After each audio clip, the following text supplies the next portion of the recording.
Hello, commentary fans. This is Mike, and I am finally back with the next commentary after the Halloween Monster Fest, finishing the Frankenstein series. I took a much-deserved break, and we are back for the next commentary. And I'd like to thank everyone for listening to the commentaries. I received some great comments on the Dracula and on the Bride of Frankenstein video, and I very much appreciate that. And we probably will see some monsters in the future, but right now I'd like to take a break and explore some different films that, aren't monsters, but are very special to me nonetheless. Today we're going to do one that I've sort of been wanting to do for a little bit. It's Charlie Chaplin's The Great Dictator, which is a personal favorite of mine. I'm a big Chaplin fan, and it's my personal favorite Chaplin film. And it's a pretty special movie, and it's got... it's kind of odd that this was my favorite Chaplin film because, he was such a gifted silent pantomimist, and, those films the silent films are so classic and so heartwarming. And The Great Dictator,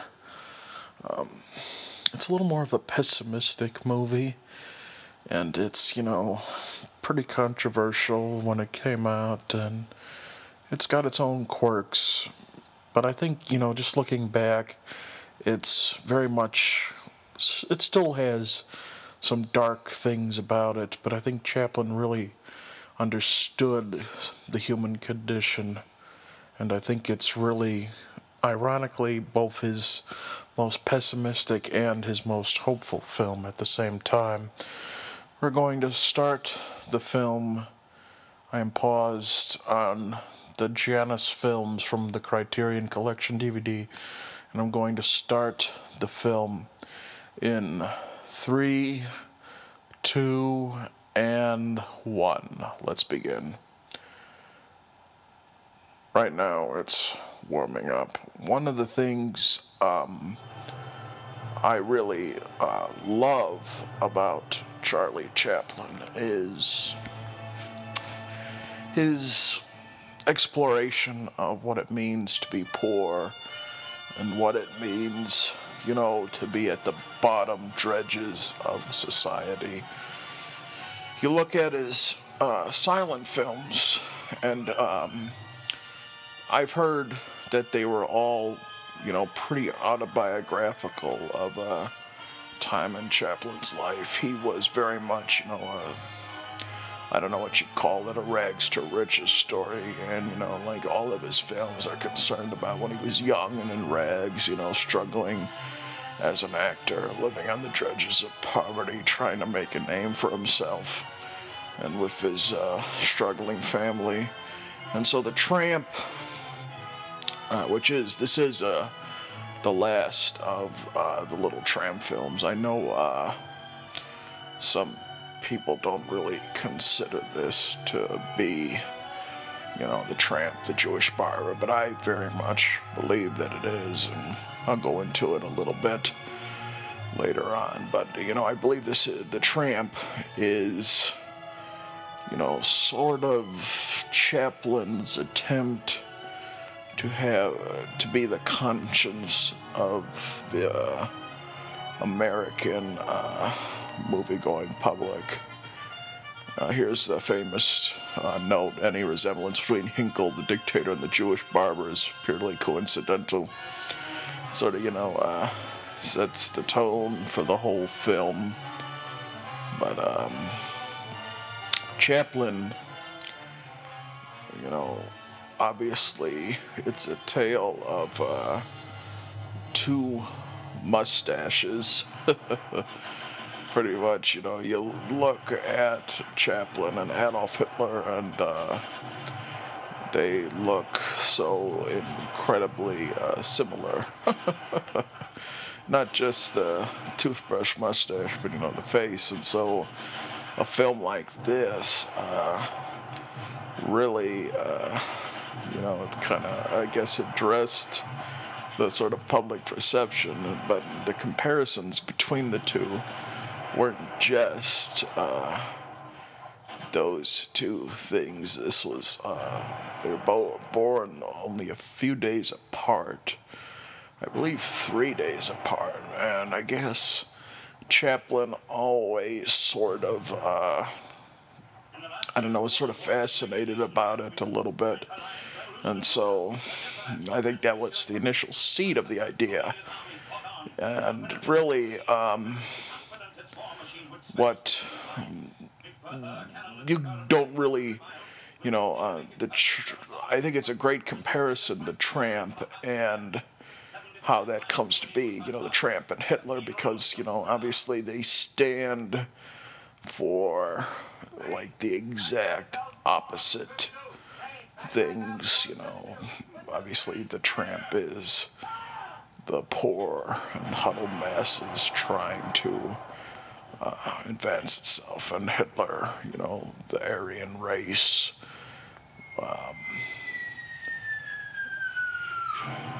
Strength comes through, you know, being rich and being pure, and the Tramp is not that at all. And so it's kind of an interesting starting point for the film, this comparison between them. And what we have here is Chaplin playing both Hinkle, the dictator, and the Jewish barber, the Tramp, quite well.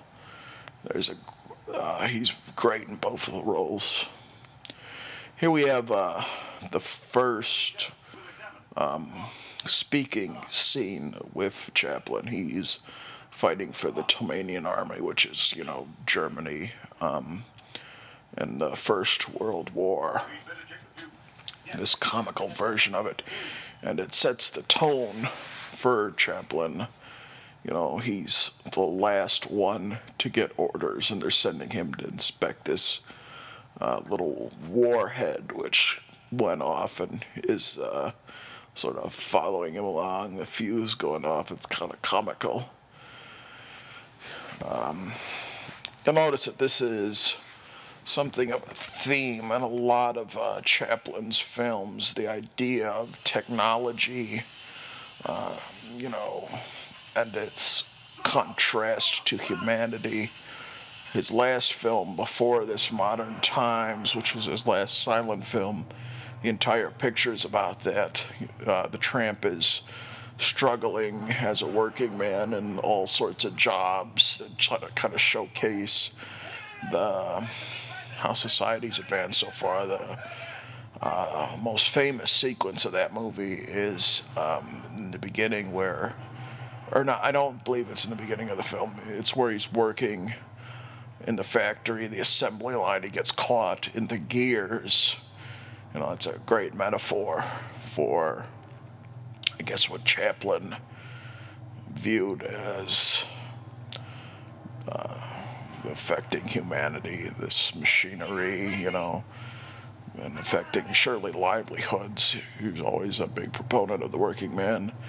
And here we have a very different kind of machinery here, the machinery of war, and it's, you know, telling that it's in the First World War, which was one of the most horrific wars imaginable, you know. It just, you know, was one of the most horrific wars imaginable because technology had advanced to such a point where, you know, you could decimate people, you know, get off so many rounds in a second, rip people to shreds, and those horrible gas, and it's very much, you know, what Chaplin wants to attack, you know, machinery and human life.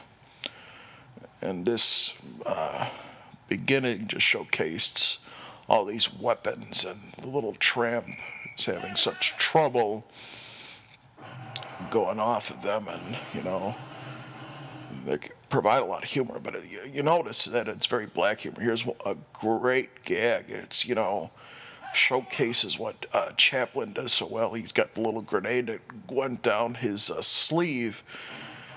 You know, watching this, this is really kind of brave humor, and it's very jarring too. You see it. You see that thing goes in there, and you know the first reaction that you have is, you know, to be horrified in a way. But you know, Chaplin, he commits to it, and you know, it's very funny.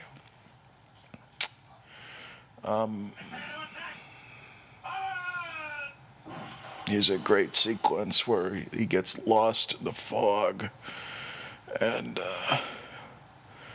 you know, he sticks out there, and he finds himself walking with the other soldiers.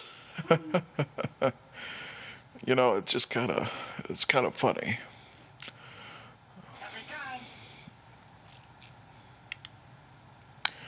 This was Charlie Chaplin's first sound film, which I think is worth noting because, you know, Chaplin was the last major holdout from the silent era to do a sound film, the last major star. And, you know, this is like almost a good, I don't know, like 14 years after the jazz singer first came out. Chaplin very much resisted going into sound film, and I think his resistance was understandable because he, I think, knew that some of the mystique of the little tramp would go away if he heard him talk.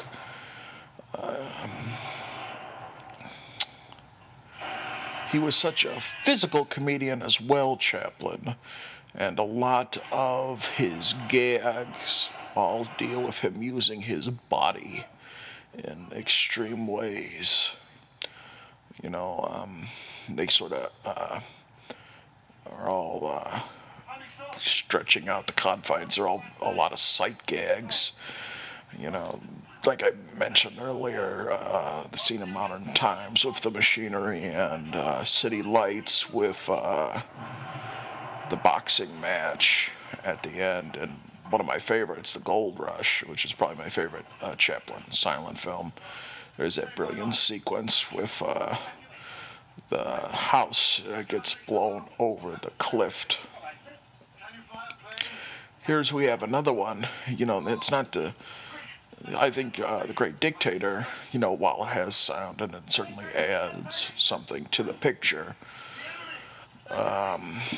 he still does a lot of gags like he would do in a silent film. This sequence with the plane, we just introduced to Commander Schultz, played by Reginald Gardenier, who's one of the heroes in the film. The little tramp saves his life. He goes to fly the plane, and you know, this gag really would have worked pretty well in silent film as well. We're gonna showcase kind of how far Chaplin would go for this, because this is a expensive little joke here. You know, you see the model plane fly up and down, and what happens is this is shot from a big rig. You know, it's done exactly like how the gag sort of sees it, or you know how you'd expect it. How the gag actually is that they've flipped this plane upside down, and you know, you see them together here. It's flipped upside down, and it is filmed like it's right side up. It's really a comical sort of scenario, like the little watch goes down. You see that there. We seem to be defying the laws of gravity.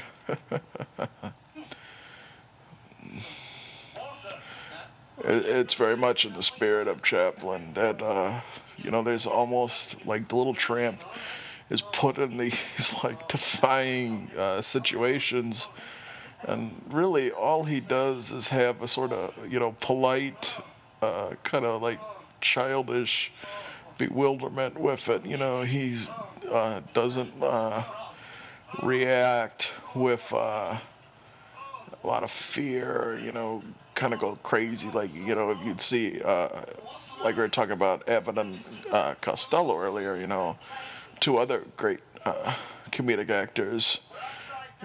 You know, if Lewin was in this situation, he'd be screaming his head off.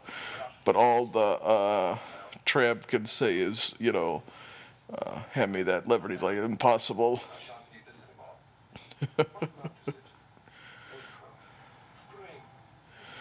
And like I was saying earlier, you know, you forget how extreme, like, the perils that the little Tramp is exposed to. He's almost like a punching bag that Chaplin uses, you know. There's such terrible things happen to him, you know, a plane crash there, and it's funny and poetic, and his reaction's kind of sweet. We have Schultz, you know, he's kind of, you know, going over his little poetry, talking about the beautiful countrysides of Tomania, and the Tramp is buried in the mud.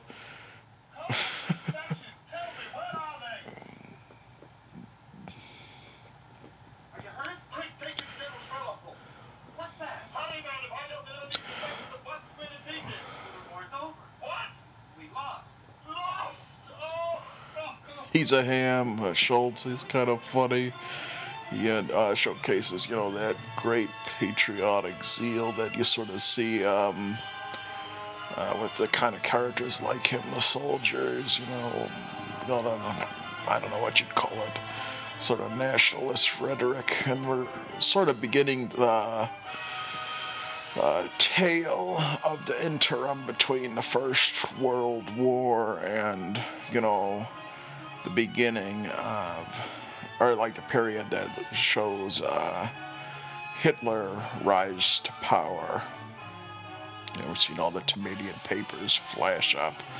Lindbergh flies the Atlantic, Depression, and Hinkle party takes power. You know, you get the feeling, the riots in Tomania, you get the feeling that something like you get the feeling, you know, that it's like the real rise of Hitler, that there's a lot of instability, and that this Hinkle character is able to use it to his advantage.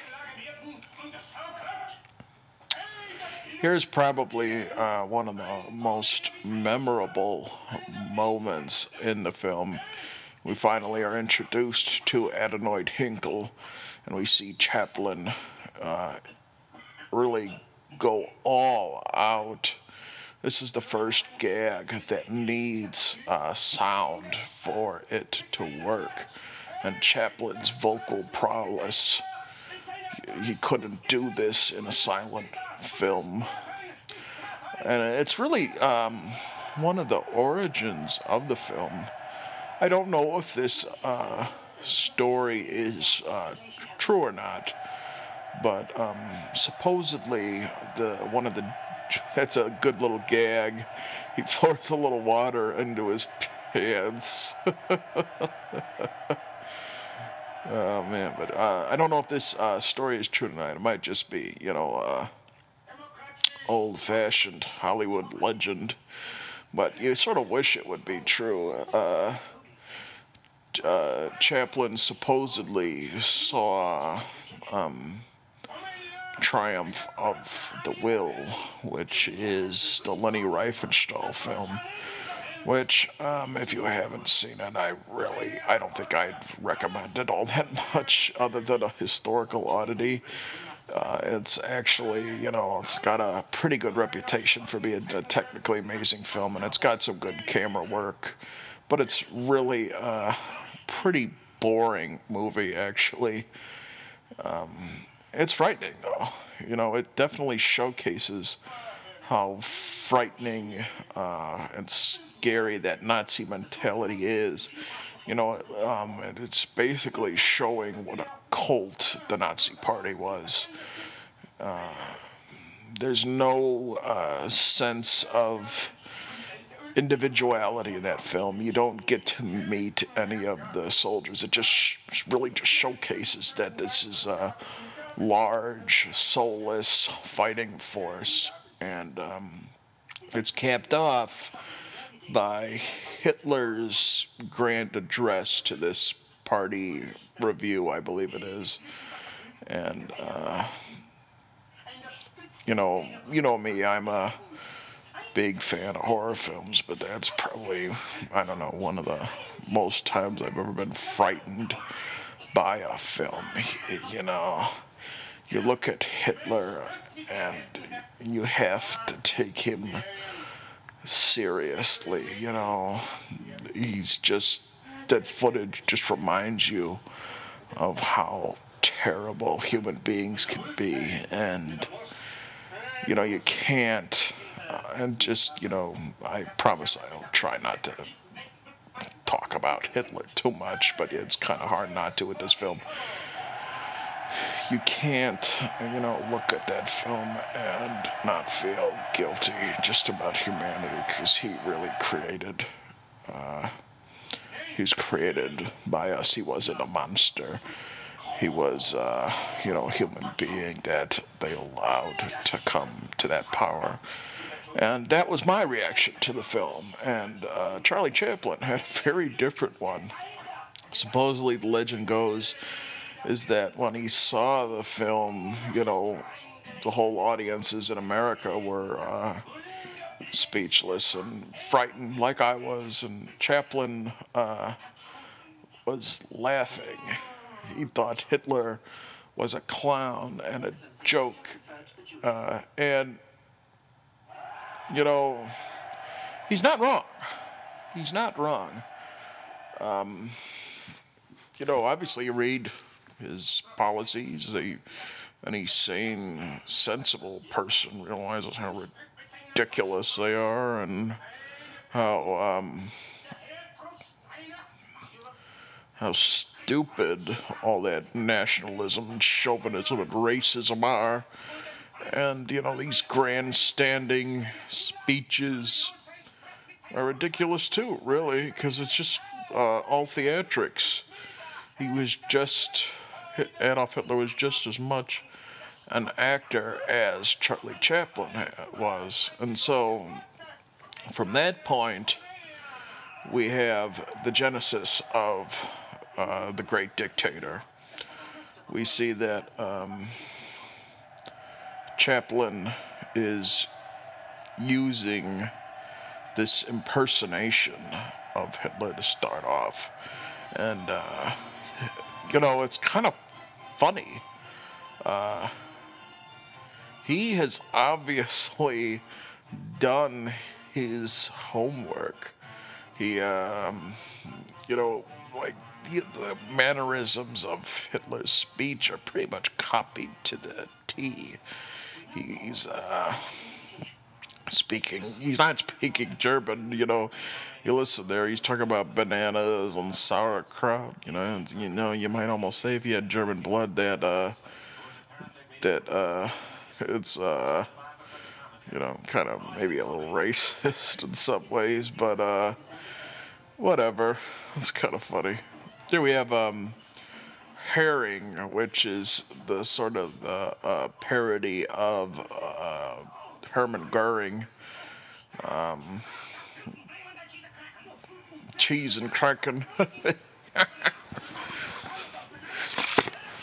It's kind of funny, this Hermann Goering parody. One of the big jokes is all the medals that he has, you know, and that's always a fun little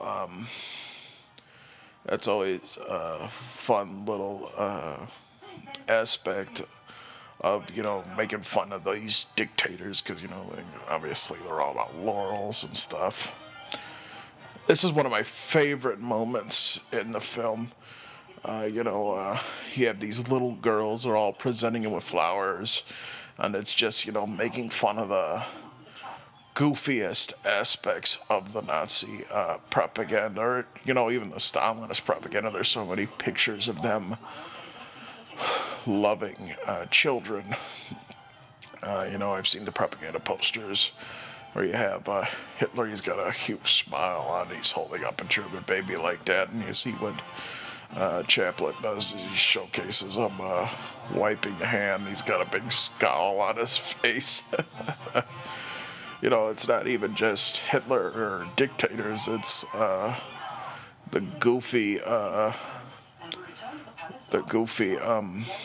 of politicians too. You were introduced to Henry Daniel as Garbage, which is kind of the parody of Joseph Goebbels. He actually is a really great actor. He's in a Karloff Lugosi film, if we want to talk about that, called The Body Snatcher. He's the star of that film, really, and he's brilliant in it. But he really plays an important part in this film, too. You see, this film has a challenge in that, it wants to, Chaplin wants to make fun of Hitler, but also at the same time, he has to acknowledge the danger and severity of it. It's a tough juggling act. And I think he greatly benefits from Henry Daniel as Garbage, who isn't a comedic actor. He plays that part very, very straight. There's not any tongue-in-cheek quality. I don't think there's a single joke at his expense, and he just showcases the fascist ideology. Obviously Hinkle has a lot of humor, but he doesn't. Here we're introduced to the Jewish ghetto and Maurice Moscovich as Mr. Jekyll, the elderly old man who looks after Hannah, who is the female lead of the story. She's played by Paulette Goddard, who is Chaplin's wife, and she also was the star of the Modern Times, kind of the female ingenue of the picture.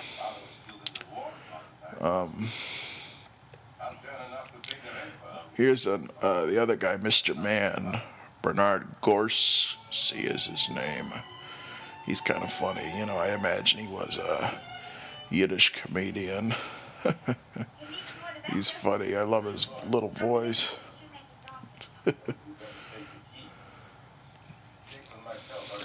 Paulette Goddard. It's hard to assess her performance in this role. She's a lot of the time in the picture, she there's a lot of direct address to the camera, and I imagine that, Chaplin may have used that as a way to call people's attention to Hitler and, showcase the outrage that, this is existing in the world. But also, she's, I don't know, it's hard to say. She's also going to be the Tramp's love interest, and some of that aspect's a little awkwardly handled. I do like this scene though, where she's challenging the stormtroopers with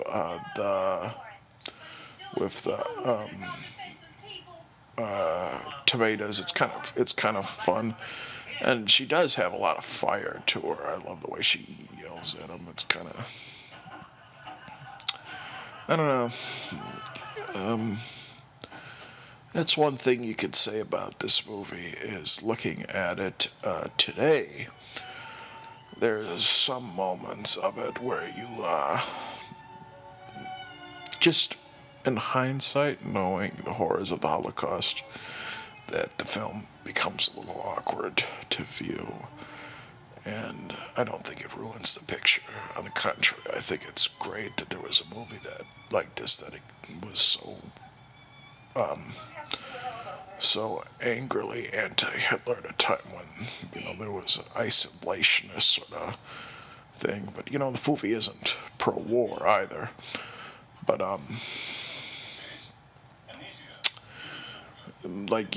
just going back, I'm sorry, kind of got sidetracked. Just going back, and seeing the stormtroopers, what they want to do is just go in the ghetto and throw tomatoes. It's, I don't know. It's not the worst example of this in the film, but it is definitely, it's definitely noticeable and a little awkward, just sort of knowing what we all know about the actual history.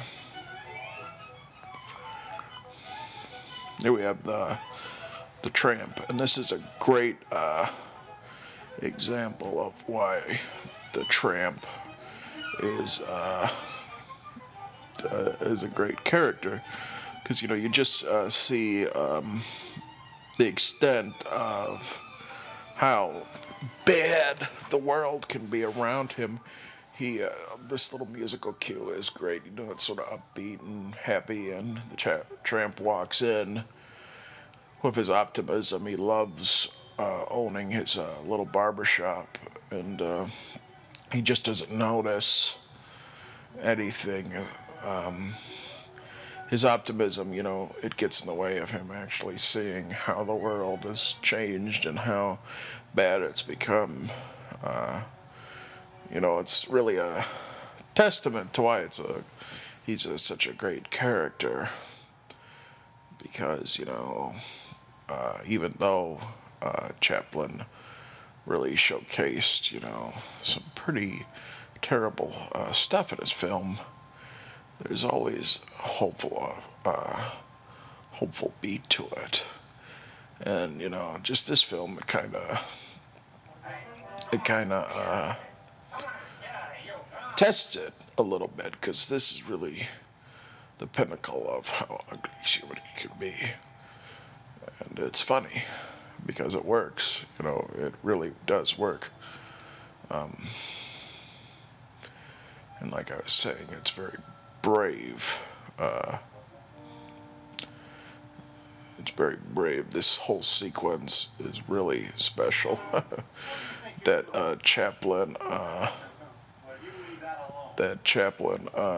stages a little comedic bit in the streets where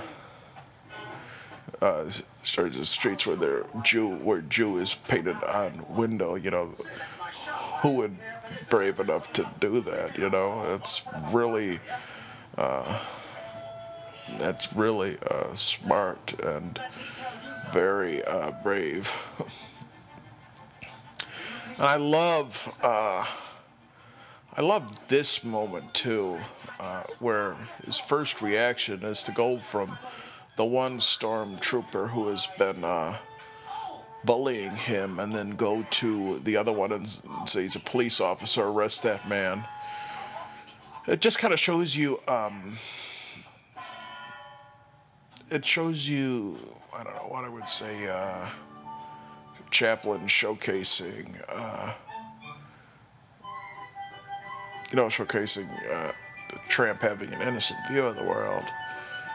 Yeah, here is a great moment, a great little sequence where he's dancing around, and he's so funny. He's got that little grin on his face, but just juxtaposing it with the shops with the word Jew written on the window.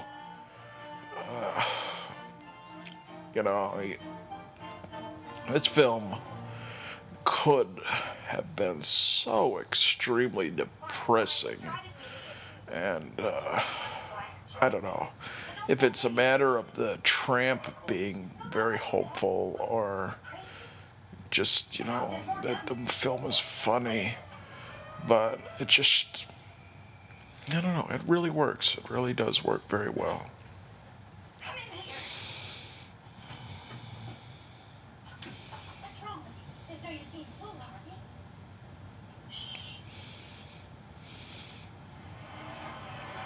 One thing that I didn't mention, but I think that sort of goes with what I had been saying earlier about, the Tramp's naivete and being innocent, is sort of, the idea of the Jewish barbers in Amnesia, that he forgets what has happened over the past, 20 years or so between the two wars, because it really, I think it's smart. I don't know if it's intentional, but it's a smart commentary by Chaplin. The whole mantra of World War I being the war to end all wars. I'm sorry, you get the feeling, that the world hasn't changed. Well, it has changed, and it's changed for the worse. And so you have the Jewish barber stuck in that period of mind, thinking that what you would have, that war is justifiable and it isn't about empire. And then you have when he returns to Tomania, he sees all the consequences of it. And you would say that, I don't know, in this case Hinkle, but in the real world Hitler is the consequences of that war, and it's directly the fault of that war. You could argue that if we were more sympathetic to the Germans, that something like that wouldn't have happened, that there wouldn't have been so much anger and such that Hitler would be able to exploit.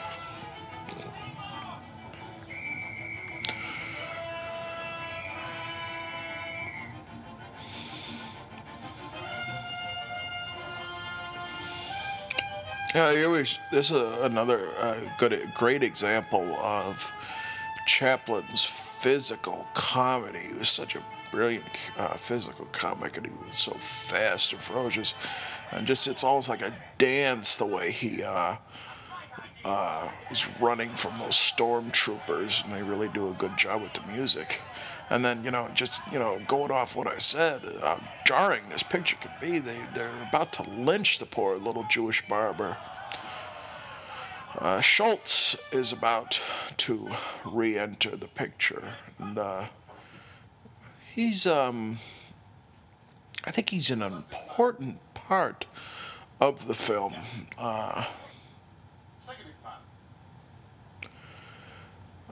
Like I was saying earlier, this might just be my interpretation of it, but I think Chaplin was smart enough to see this too. I really do. You have in Schultz the hints that he's, I don't know what you'd call it, he's not a Hinkleist or son of the double cross, is what Hinkle, I guess you'd call the Hinkle's Nazi party. He's just someone who really sort of believes in Tomania. His country could just be,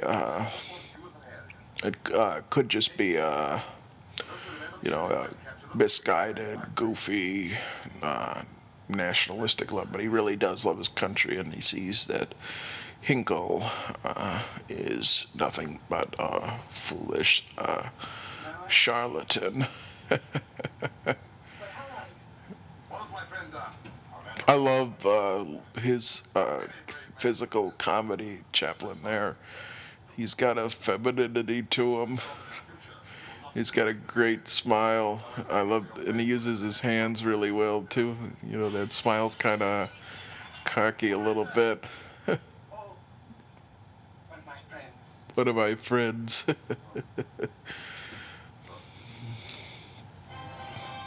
But you know, like Schultz, you could say that he's representative of Germany itself, and that, you know, not all Germans were Nazis, obviously, and, you know, it just shows sort of the sympathy that it wasn't just the Jews that were exposed to Hitler, it was the German people as well.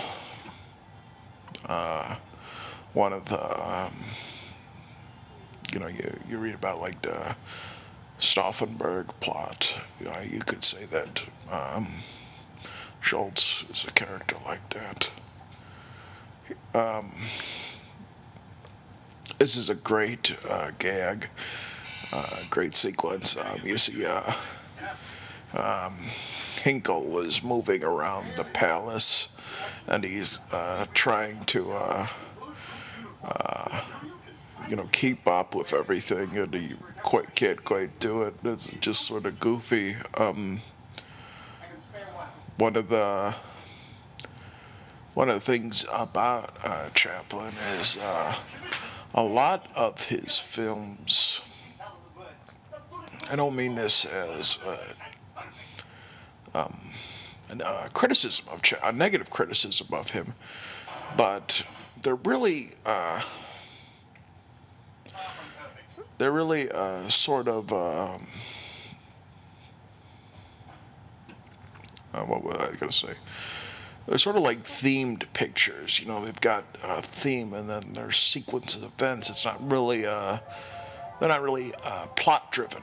You know, A to C. They're like little vignettes with characters, and that's not to say that the characters don't come to realizations over the course of the film, but they're little vignettes that sort of all deal with the big theme of the film, rather than, you know, being a film about the course of events. And you know, that's I think it's necessary that Chaplin did his films that way, because I think it allowed him to really work well as a comedian, you know, just, you know, challenging himself to come up with these great gags.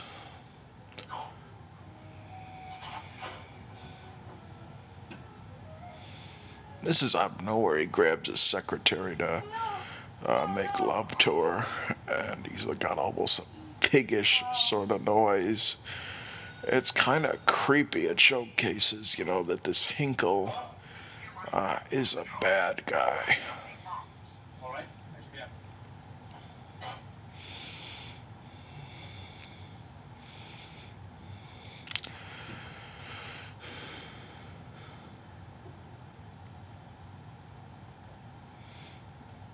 Costume design on this film is really, really brilliant. They've captured Hitler's and the Nazi uniforms pretty well. You know, you see the little armband on there, and just, you know, knowing what you know, it just I don't know. It's kind of jarring. One of the more jarring things about the film, that they look so much like the real thing. This was one of the first, I think this idea had been going around a while, but this wasn't the first film of its kind to parody the Nazis.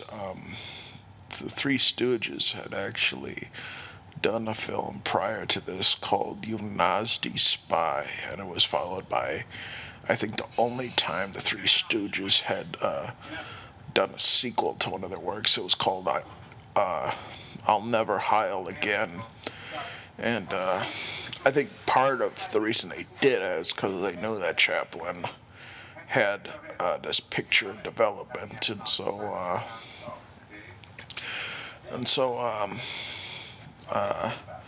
they sort of did their own film, and it actually benefits from a similar notion that this film did. That Mo Howard looked a great deal like Hitler, and he copied the mannerisms pretty well. There's a famous sequence in that film that's sort of similar to this one, where the Stooges are over the balcony. There's big stock footage of people cheering, and you got Larry, who's, I would say, is the Goebbels character, holding the cue cards, saying cheer and jeer and hiss. It's really kind of funny.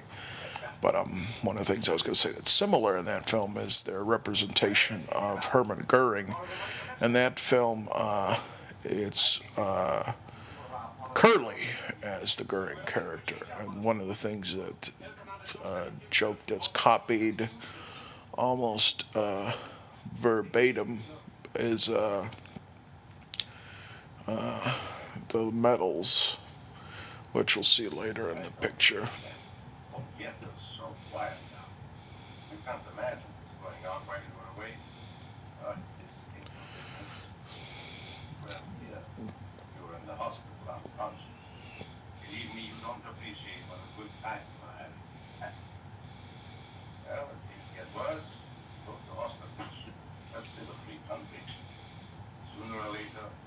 I wonder why Chaplin didn't choose to use the names of real countries. You got Tomania and Austerlitz, which is the fake countries of the film. You almost get the feeling that, I don't know, that, he wanted to respect the real situation that was going on, in Germany, and if he said it was Germany or, something that sounded like Germany, that it would, I don't know, add to the controversy of the picture, even though it would kind of be hard to do that. The film was already so controversial as it was. But I think coming up with those fake names, I think the film would have been stronger if he had actually done something like Germany. It would have, I think, resonated with the audiences more. Would have been more of a direct appeal to them. Although the film, I think, does strongly do that, but. I think the opposite effect happens by him calling it Tomania and Austerlitz, adding to that verbal humor. It kind of creates something of a fantasy world. And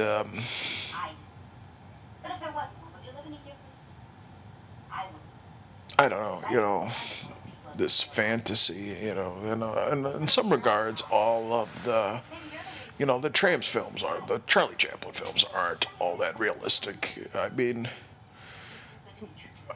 I think it's, I don't know, it is sort of fantastic, but they're fantastic in the sense that it's a very heightened version of reality. And so, I guess that's his way of commenting on things.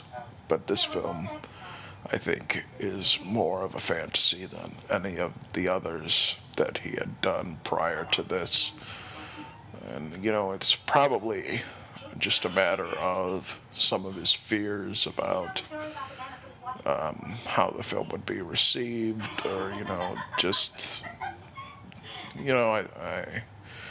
I don't know if it's a fears, because this film was pretty brave, but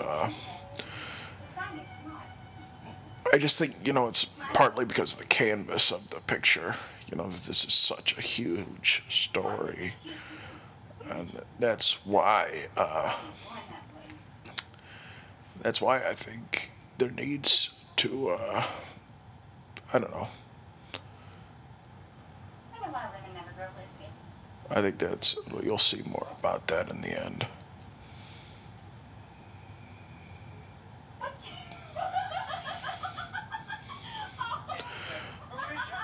Going back from, that Charlie Chaplin's laugh is so cute, and it's a little reveal of Hannah making her beautiful. She had sort of looked weird earlier, with, speckled dirt on her face.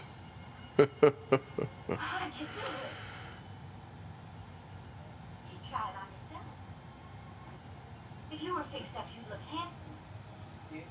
Yeah. No.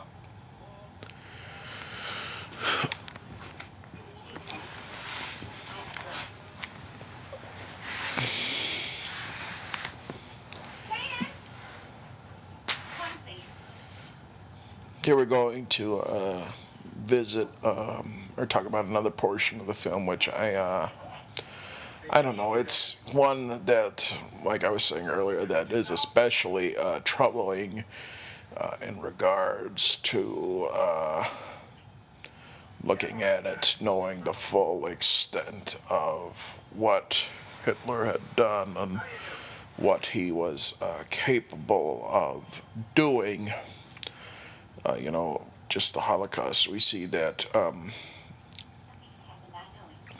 the stormtroopers aren't harassing the Jews in the ghetto because Hinkle wants the money to invade Austerlitz. And so the only way he can get that is by getting a loan from the Jewish banker Epstein. And so he conveniently changes his position towards the Jews, and you see Paulette Goddard directly referenced the camera there, saying, "Oh, maybe we could stay in Tumania now, and that things will change for the better." It's sort of naive, and I wonder what Chaplin was thinking, or if he had any knowledge ahead of time. Apparently, he was interviewed later in his life about his career, and he said, had he known the extent of what was going on, he probably wouldn't have made the film. I don't know. It's one of the few cases where I think you sort of see Chaplin's own political views sort of sink into the film, and you get a sense of his own theories about what made the Hitler system, what made it up. And, obviously, Chaplin, I don't know, very much a leftist. Some people even think he might have been a communist or a fellow traveler of the extreme communist territory. And so you see here, you think maybe Chaplin thinks that the anti-Semitism was sort of an act, just so Hitler could achieve power and, keep his cronies rich and that kind of idea, and that's so false. Unfortunately, Chaplin, perception was wrong, and that so many people died, and it does sort of. I don't think it ruins the film at all. It's just sort of uncomfortable. The only fault that this film really has is that even Charlie Chaplin couldn't imagine the extent of what Hitler was capable of.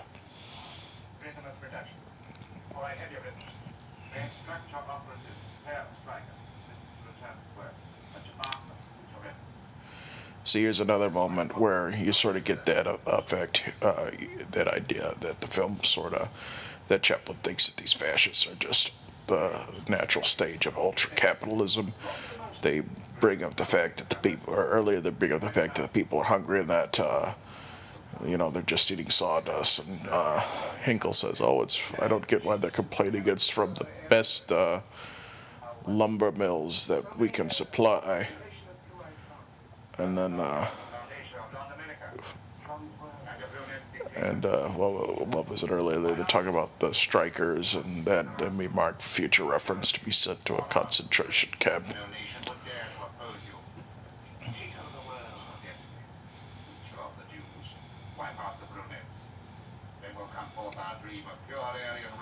A pure Aryan race. And then garbage, directly references the fact that they'd be ruled by a brunette dictator, that they'd have to wipe out the brunettes.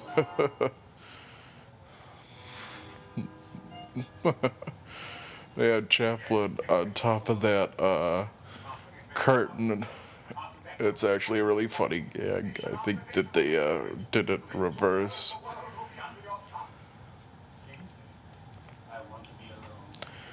Leave me. I want to be alone.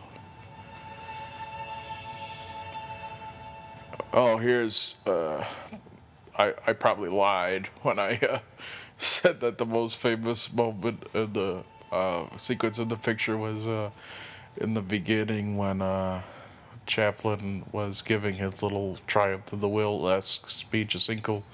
This is actually probably the most famous moment in the film. It's very funny. I don't know, you see him playing with this globe, and, it's, I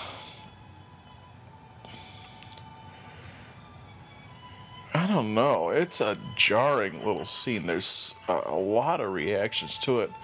In some ways, it's, this music is very contradictory to the actual intent of the scene. It's sort of whimsical and wondrous, but when really we have a dictator here who's talking about conquering and ruling the world, which is, so dark and miserable. And later, it just, I don't know, do you think it's cute? Do you think Hinkle is funny here? Do you share his wonder, the sort of the childlike quality of the scene? Or do you, really, are you meant to be terrified? It's just really a fascinating scene.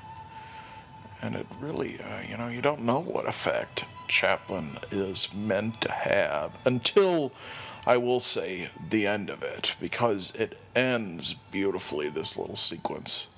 The globe is an inflatable prop, I don't know, not a balloon, but like a ball.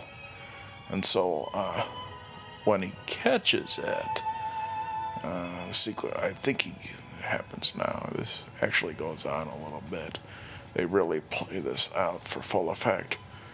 When he caresses it there, it pops. And, he looks so pathetic there, going down there. And I think that really, if you wanted to say what Chaplin intended to do with the film, I think that little globe-popping moment is probably what Chaplin, I don't know what Chaplin would say, but it's what I would say would be the defining moment of the film, and the commentary of Hitler that, he's pathetic in the end.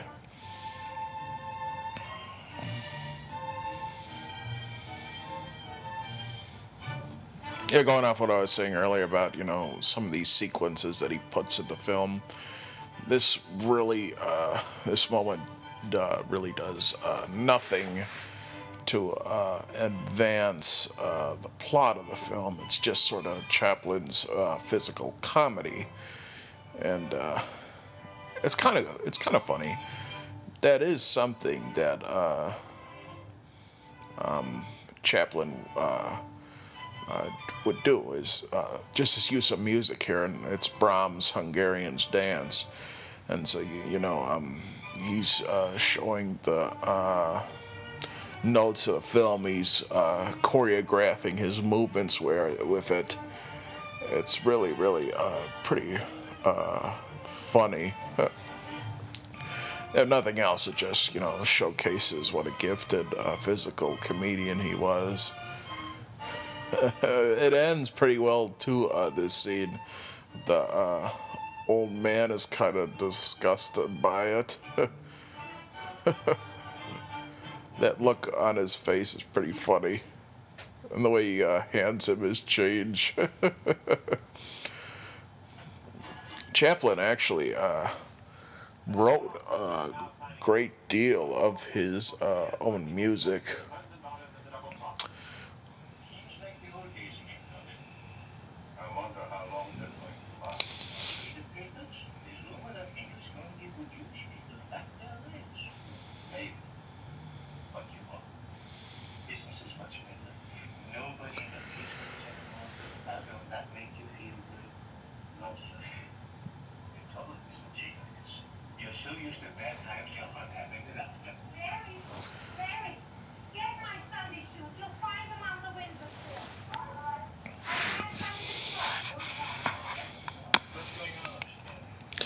Here we have Emma Dunn as Mrs. Jekyll, who we actually have seen before. I don't know if you remember, but if you've listened to the commentary, but she's actually Amelia in Son of Frankenstein, Little Peter's nanny. She's got a good scream in that film. And Paul Weigel, who's Mr. Agar, who's playing chess, Mr. Jekyll, is in another Karloff Lugosi film, The Invisible Ray, which we won't rush to get a commentary done on that one because it's, I don't know, it's just an okay film. But I always like to point out the similarities between I love pointing out the connections to the monsters. It's kind of fun.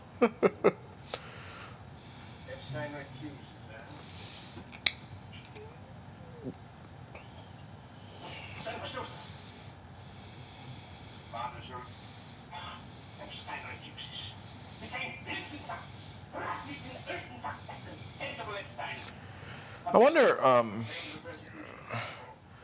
I don't know, this idea that, Chaplin's impersonating Hitler, just going into the sort of mock German, if they're actually Tomanian language.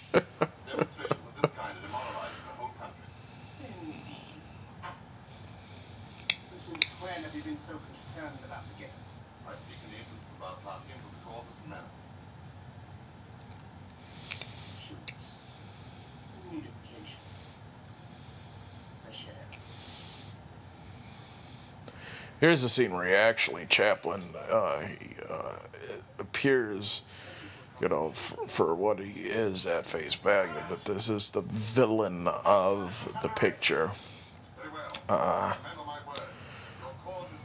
Your cause is doomed to failure because it's based on the senseless persecution of innocent people. It's a tragic blunder. He does have the moments where he directly addresses the audience, and that's another thing about the film. You wonder how some of the audiences would actually react to this film when it came out. I don't know. You see, Chaplin, he hadn't made a film since modern times, which had been 5 years prior to this. And you know, since Chaplin had really, he could have taken as long a break as he wanted. He could have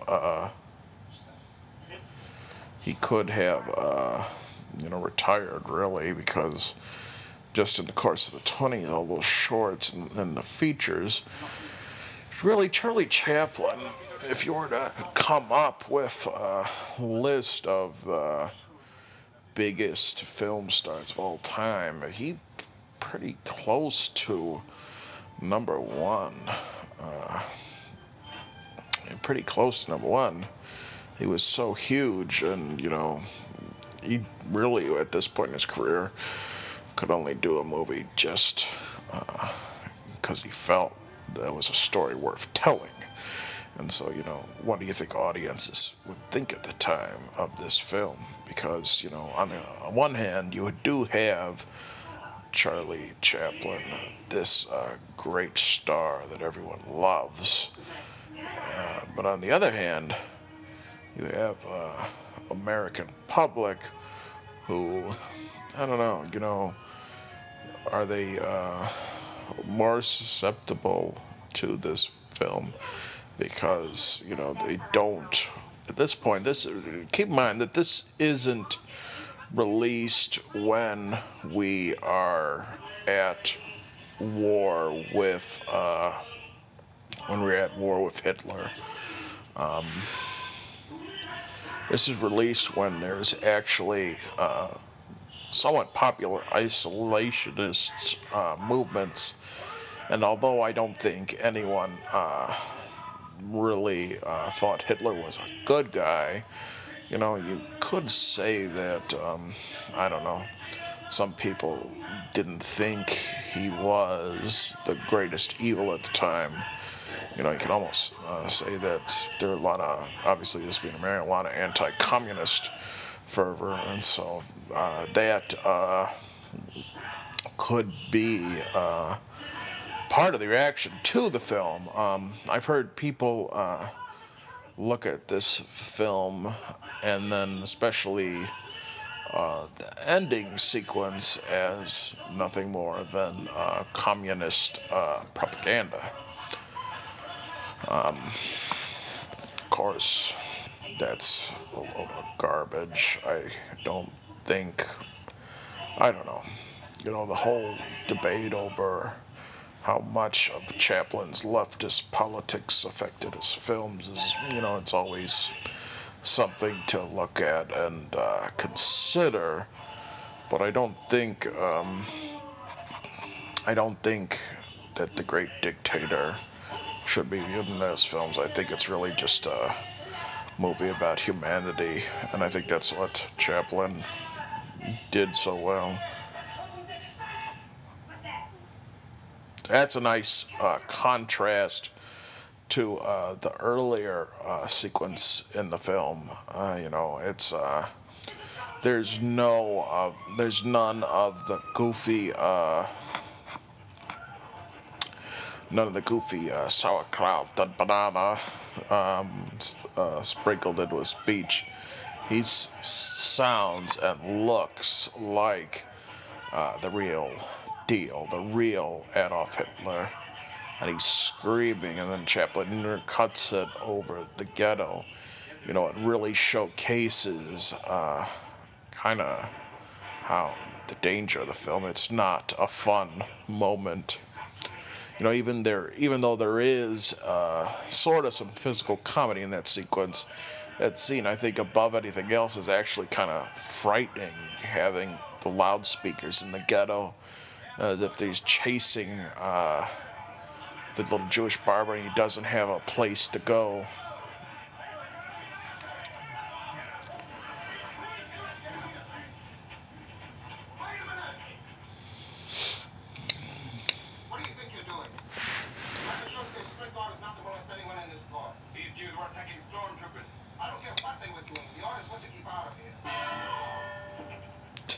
The frying pan bit, really loves that, really showcases it. for all it's worth. You wonder if there's any little bit of it that's just Chaplin getting a sense of enjoyment out of having the stormtrooper bust over on the head again and again. This is a little subtle touch that I love. He doesn't have a weapon, so he pulls the plant out of its pot, showcasing the Tramp trying to be tough. It's a great little sequence. He's arrested. Commander Schultz. Commander Schultz has been arrested.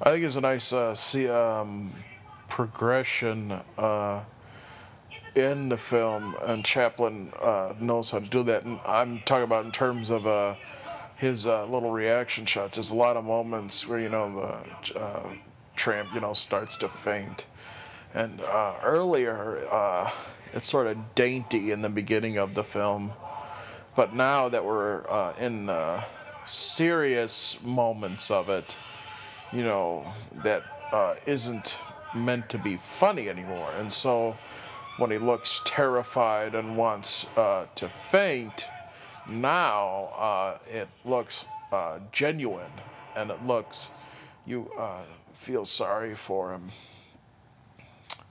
You see that this is meant to be taken seriously and meant to be afraid of, and it's really, it goes off of,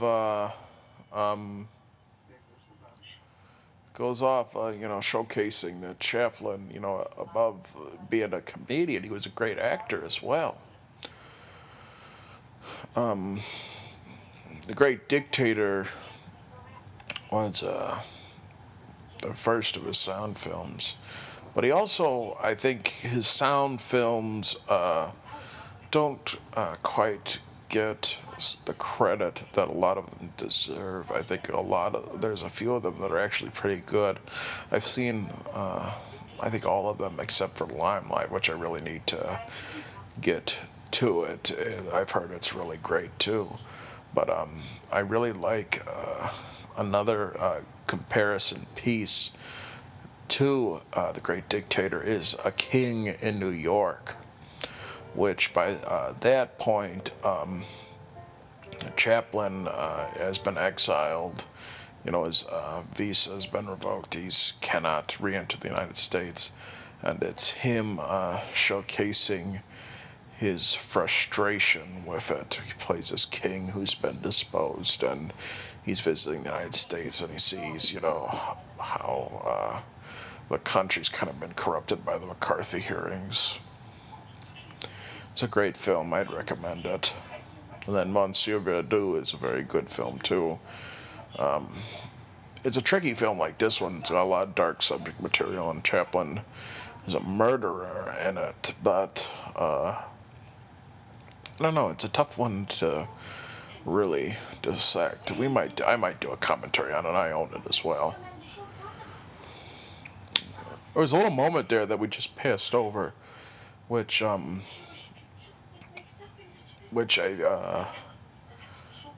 sort of think is interesting. You have the little sequence of Hannah and the Jewish barber on top of the roof staring at the destruction in the ghetto. And then there's a little intercut to Hinkle playing the piano while he's there.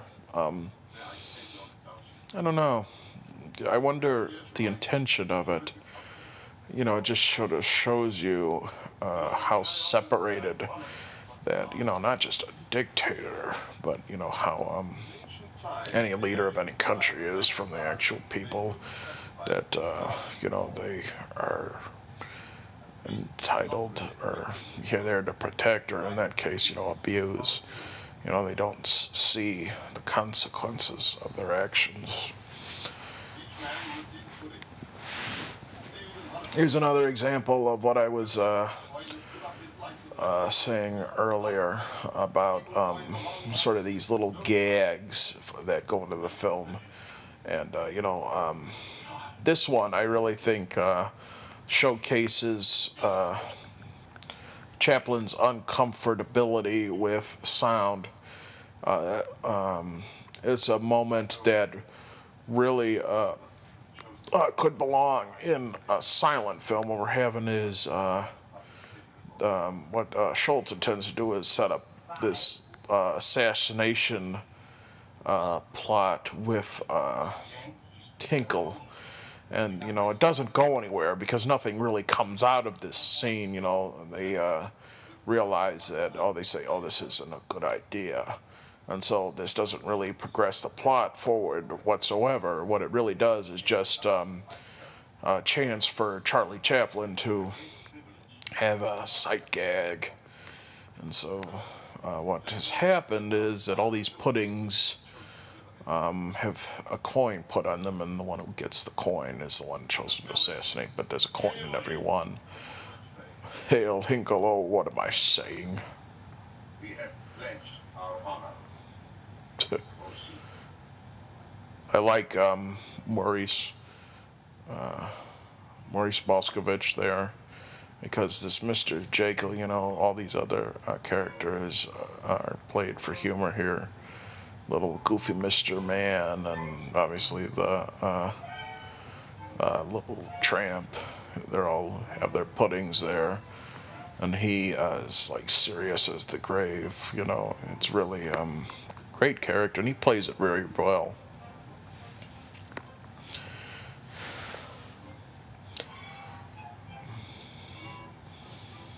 Like I was saying, this is a testament of an actor and a creative person transitioning into a new era creatively, the sound film. And this is a silent film gag. But that's not to say it doesn't work at all.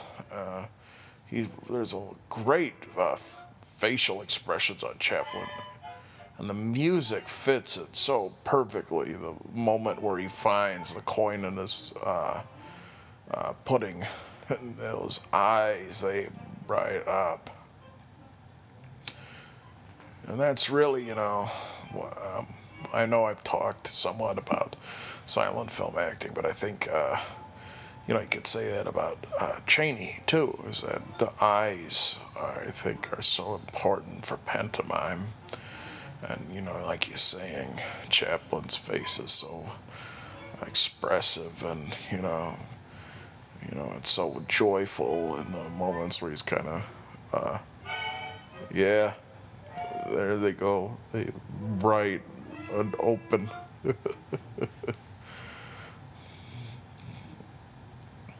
They're all putting them on the Tramp's plate. This little fella's got the goofy hair.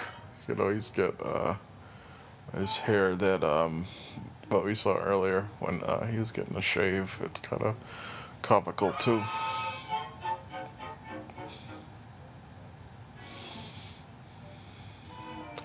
I imagine one of the benefits to a sound film for Chaplin, and I know that they sort of played with this maybe a little bit in modern times when Chaplin wrote his own score, but they're just having the soundtrack. You could really play with the music so it would fit even these long silent stretches very well.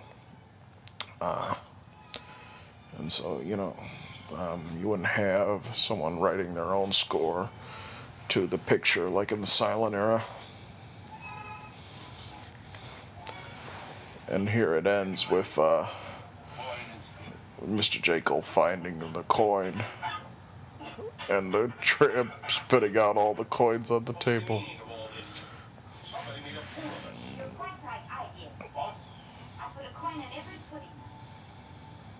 It's a great little moment there. The Tramp pockets the coins. There's a lot of little bits there,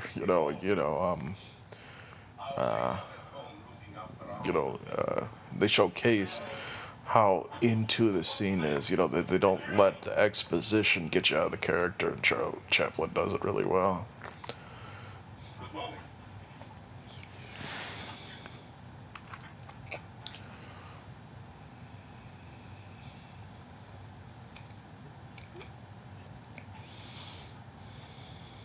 Bei den Clippers wir sehen, ein Schuss in die Hände gegeben. Jeder ist wie for yourself.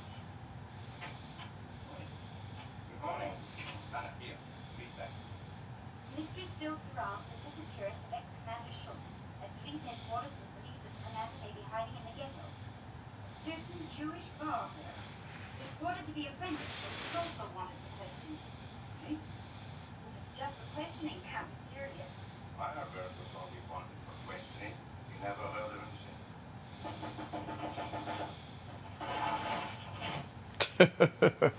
That's a great gag there, the Tramp jumping into the little chest there. Yeah, you have to appreciate Chaplin in this film. It's really the last one that showcases what a great physical comedian, because obviously he's not young by this point. I believe he's like 51 when he made this picture. He's in his 50s, and so by this point he's older and not quite as adept at physical comedy as he was before, but he really goes all out. And in comparison to the other films, they're more I don't know, you'd say they're more, there's not quite these physical gags. They are more about the plot and word humor, and so they're still good, but they're not true. They're not really what traditionally made Chaplin all that strong a comedian.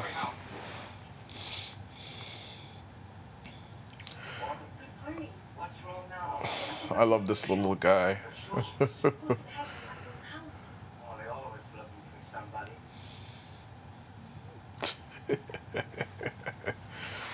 Running there.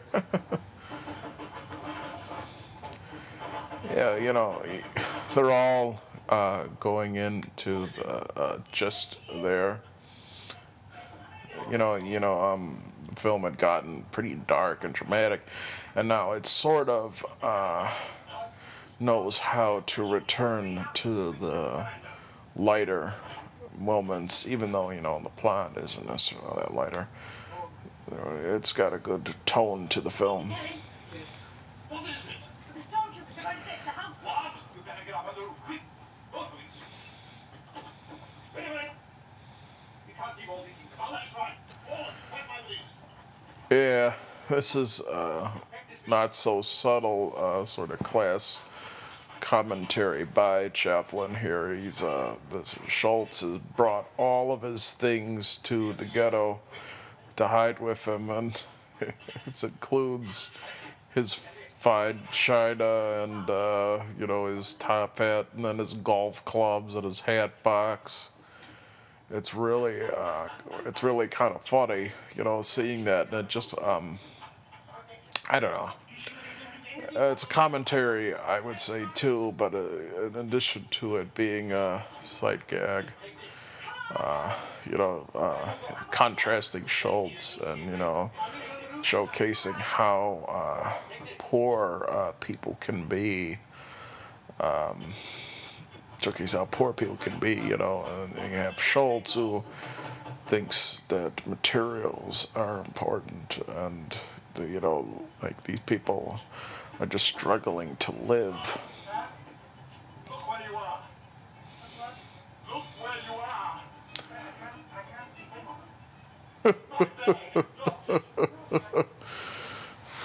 He's on the little plink there. Don't drop the other one. Don't drop the other one. He drops all the materials there. It's really kind of funny, That's something that's I don't know. I'm sure Chaplin, well, he probably perfected it a lot. You know, you see this in a lot of the sort of silent comedies, I would say. You know, this idea that that gag where, I don't know, I'm sure that's been copied a bunch of times before, but the part where, you know, you think you're in danger, and then what happens is, you know, you're oblivious to the danger, then only when you notice it, you overreact there. It's done in a lot of Looney Tunes, you know, famously when you have the Roadrunner run off the side of the road, and then you notice, oh, he's not standing, then he falls. It's kind of funny. It's kind of immature too, but you know what? It's good. It's a good joke. You really commit to it. Where you going? In the smoking room. Oh, I'm coming on down this way. Here they are in the concentration camp, which I'm surprised that they even reference it as a concentration camp. I wonder to the extent to what the knowledge of these places were at this time. But, you know, it's just, it's probably, I don't know, you might say that the subplot with Epstein is the most troubling aspect of the film in terms of, you know, knowing it. But, you know, looking at that and seeing, you know, just a Hollywood set before anyone had any knowledge of it, it's kind of weird. This is probably the sappiest sequence that Chaplin ever has. You know, they're in Austerlitz, and there's a giant border that says "Welcome to Austerlitz," and you know it looks all sunny with green fields and Jekyll smoking his pipe. And then that scene, like, they don't have a horse-drawn carriage, they're actually pulling that giant wagon with everything on it, and you see Paulette Goddard hunched over pulling it, and she's got the giant shawl on. You know, I don't know.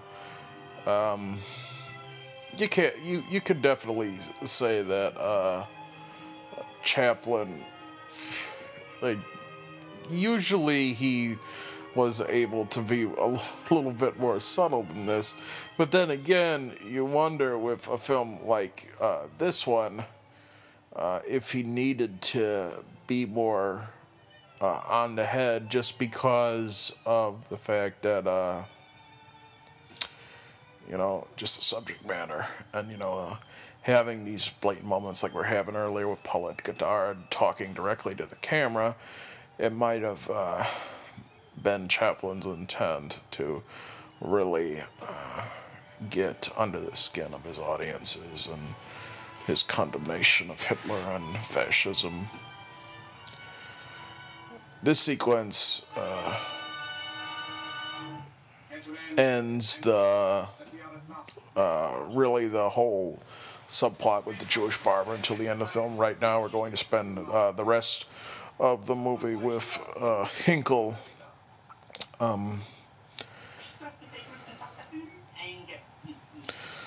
The Jewish barber is in the concentration camp with the rest of them, and so we're going to be introduced to Jackie Oki soon as Benzino Napoloni, the dictator of bacteria, who really is pretty fantastic in this film. You know, it's another example of the fact that Chaplin might not have understood, or maybe he did, maybe it was a narrative choice, I don't know, but he has Benzino Napoloni, who is a parody of Benito Mussolini, who, you know, by all accounts at this point, I don't think one believes that either Nazi Germany or fascist Italy was run very competently in terms of things, but, you know, Hitler definitely, his state was, I guess you would say, more secure, I don't know.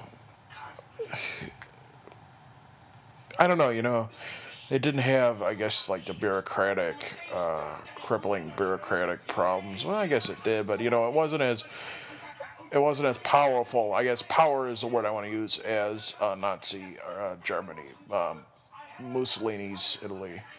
Here's that joke I was referencing earlier about the medals that they sort of played with in with the Three Stooges. You know, Curly, when he's got his medals, when he's playing Hermann Goering, it goes around to the point where he's got the medals even on his back. This little guy, Billy Gilbert, who's playing the Goering character, is kind of comical. He's just a big, blubbering kind of weirdo. He's got a great face, too. I love the scenes where he's blubbering, you know, he's crying over the various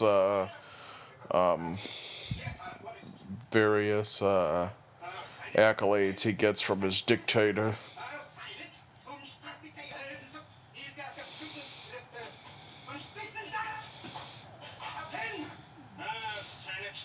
That's the second time they've done that joke with the pen. He's trying to pull it out. You know, Chaplin's firing at all cylinders here.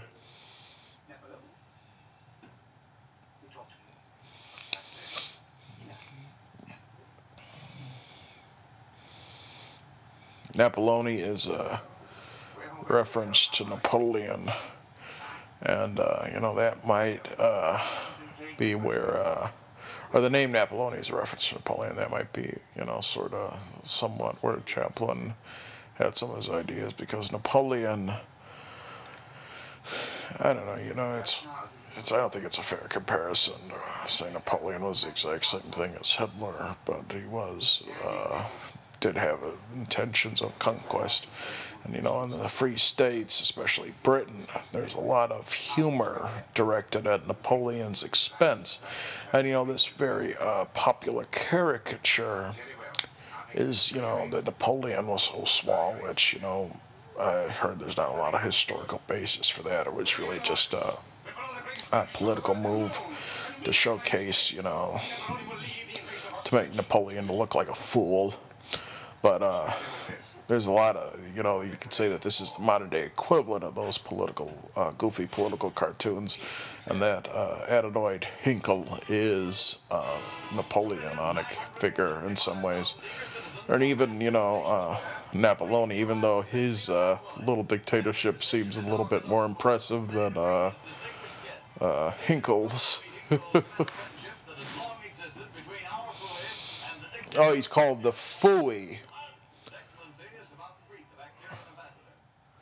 He's called the Fooey instead of the Führer. It's kind of a funny little moment. When their excellencies speak, tell the press to see that our Fooey is well photographed. Full face, not the back of his head. Yes, sir. Benzino Napoleone, private train is now coming into the station. There's a good little moment there. And, you know, it's a large part of what Garbage wants to do, you know, showcase the best of the dictator.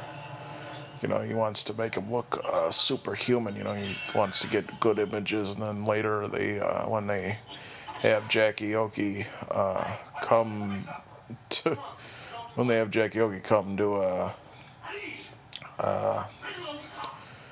visit the office, you know, they say they're going to imply psychological hints, and they have, you know, the baby chair, and they intend for him to stare at the bust of Hinkle. But it's actually, you know, a lot of basis in historical fact with these dictators. You know, they always want to be portrayed in a very flattering light. You know, they want to seem superhuman. They don't want any faults whatsoever. You know, you can even bring it up to today with Putin and his, you know, photo ops with the tigers and bare-chested horse racing, you know, and there talks about him getting surgery to make him look younger. But a big example, I think, that's really fascinating is North Korea with Kim Il-sung. You know, by the time he was end of his life, he had this huge grapefruit-sized tumor, which you're never able to see because, you know, they want to showcase how powerful he was and, you know, not being sick. And it's just kind of funny later on when you see these few candid shots of these dictators. Stalin was probably the worst at it, you know, developing the fantasy about him. He was pretty fat and a double chin. And, you know, you couldn't photograph him from certain angles, and you had to draw him certain ways. And later on, even change history by taking people out of photographs. Your clock's 2 minutes slow. I'll tell you, Jackie Ogie definitely does, I don't know, not necessarily in the voice department, because he's really just doing a stereotype of an Italian, but his physical characteristics very much look like Mussolini's. You know, obviously Mussolini, he wasn't quite as extravagant with Hitler with the Heil salute or that, but he definitely had a characteristic about him. The way he, you know, showed out his chin was meant to be tough. And, you know, sort of looking at it now, it's kind of comical. You know, you might say that Jackie Ogie might be doing a caricature, but I'd actually say he's less of a caricature than you might think. You know, you look at some of the footage of Mussolini, he was kind of goofy looking himself. Here was that moment that I was talking about earlier. I was a little premature in talking about it.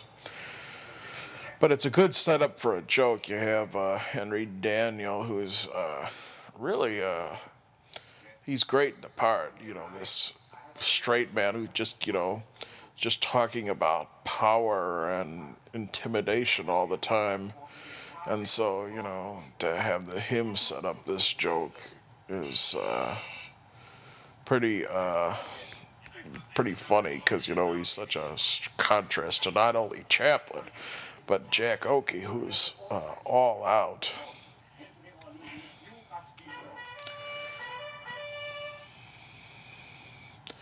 He actually got an Academy Award nomination, Jack Ogie, for this part. Hello, Hinky.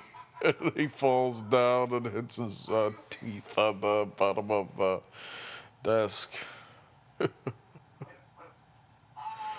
They're hiling, and, you know, they can't, you know, meet up. He hits him in the stomach there.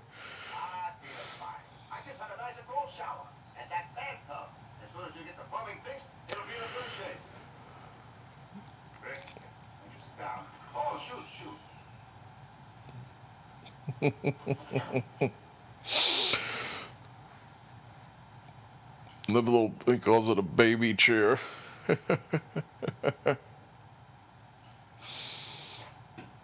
He grabs the flower there. Just, you know.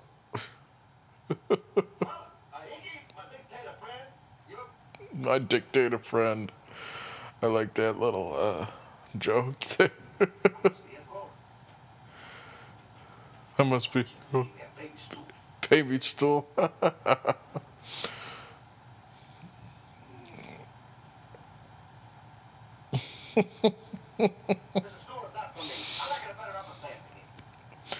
And then the final insult is he puts out his cigarette on the bust of Hinkle. He throws it. Yeah, likes to see new faces. That's him directly doing an impersonation of Mussolini, and it looks a lot like the real thing. Madam Napoleon at the railway station. Oh, she's not used to public life. She can't take it. Much. Actually, And then another thing, he lights it on the bust again to light his new cigarette.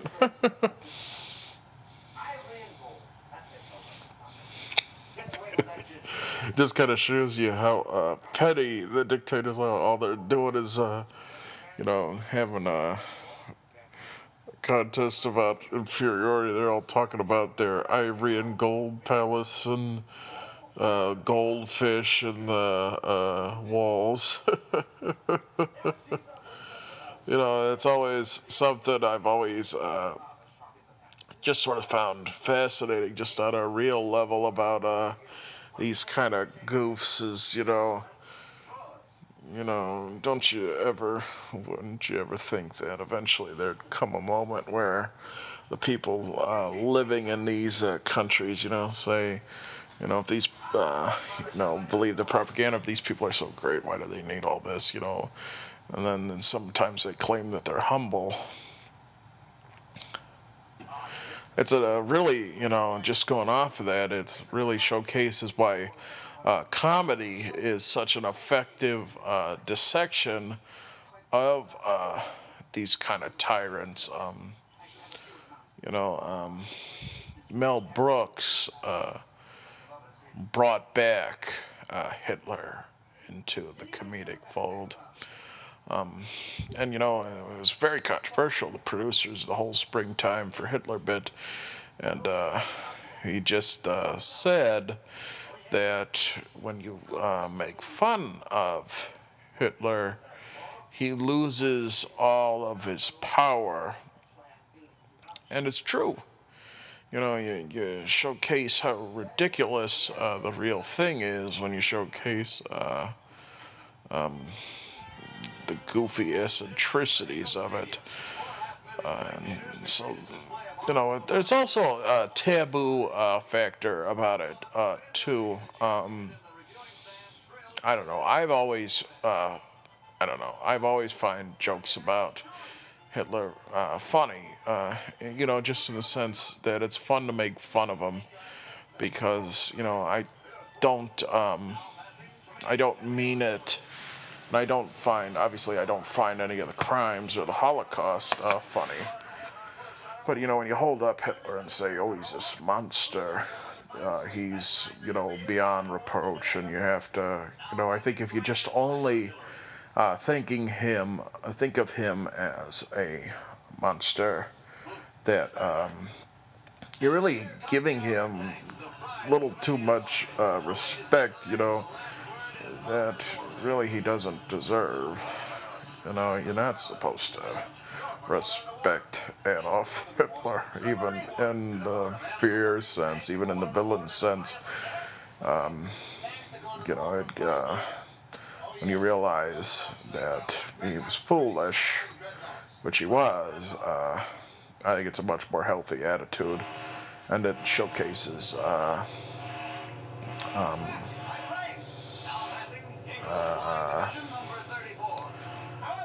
healthier attitude, I think. You realize that, people are people, and that's just the way it is. Get off the soapbox a little bit. We missed a good little bit there with the talk about the weapons, and that's another bit that we sort of saw earlier, in the sense that with Herring bringing in all the materials into the palace, and having him shoot the guy in the bulletproof vest, and the professor falling to his death, and Hinkle going, "Why are you wasting my time?" It's a good, example of Chaplin's sort of distrust of technology and machinery. you know, all these people care about is, you know, one-upping themselves and how they can kill one another. Carry weight. You mean I would carry weight? I mean, I would carry ain't that Maffaloni. That's a goofy little laugh Chaplin has there.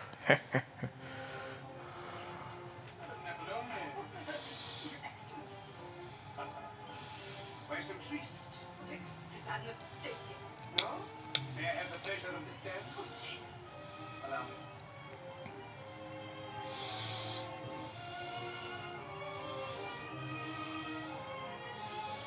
Yeah, this is always sort of a popular gag, having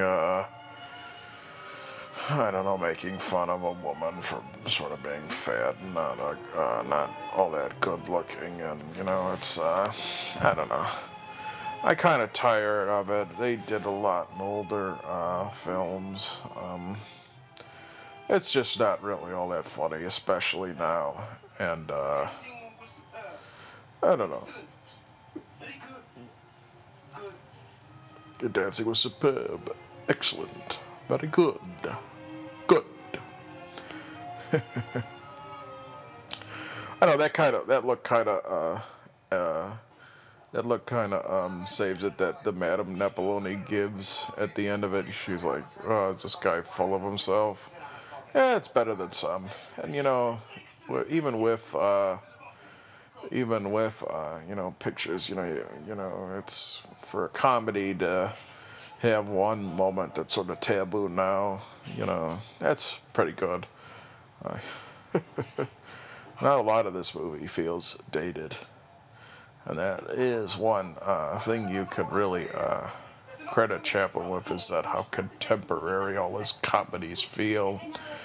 Even, you know, it's actually kind of unfortunate that some of his comedies feel really contemporary, because, you know, Chaplin's comedies, a lot of them are criticisms of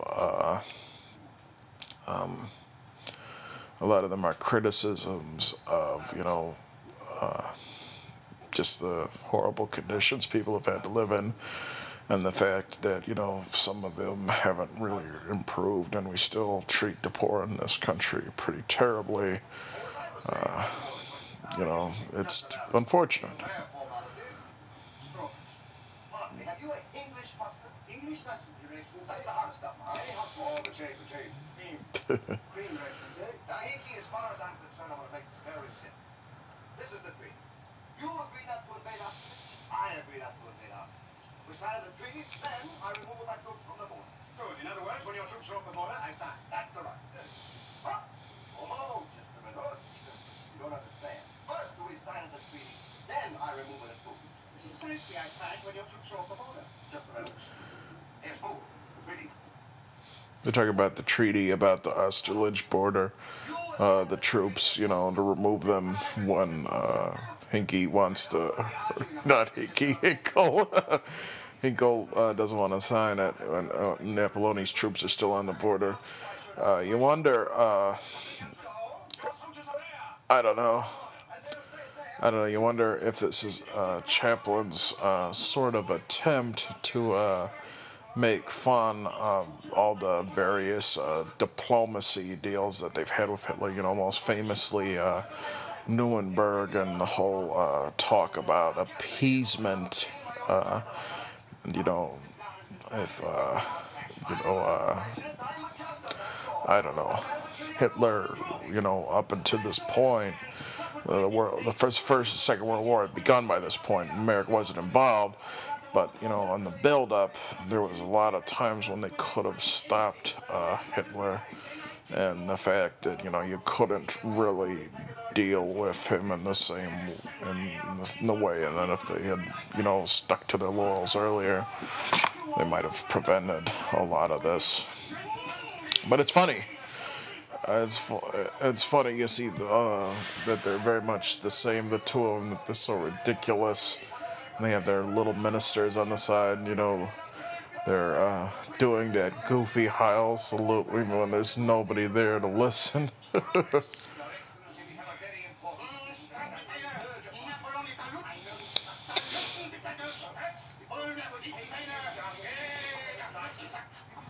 he's putting the hot, spicy English mustard on his strawberries. That's kind of gross.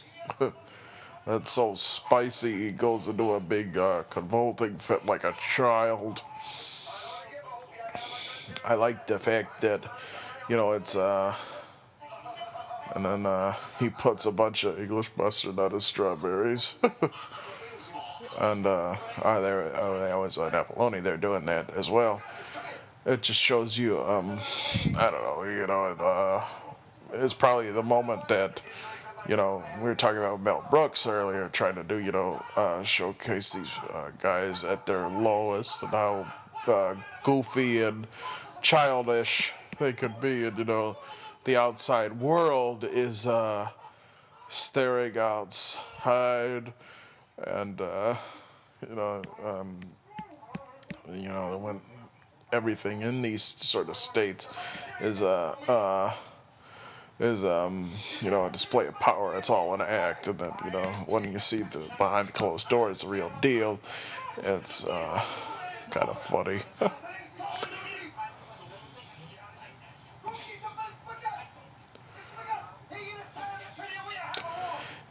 Yeah, that's another thing. I'm talking about earlier about how this doesn't go into some of the racial humor.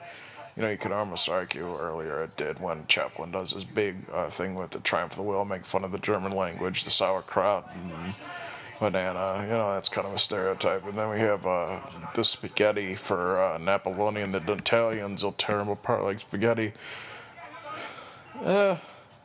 It goes into, I don't know, you know, it's the last, I would say, of the old-fashioned comedies, that there's a good old-fashioned food fight here with the cream and disgusting mustard and spaghetti.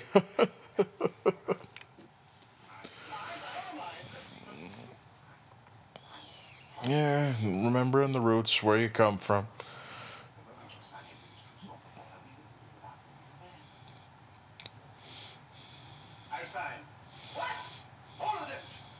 Told us. Ugh.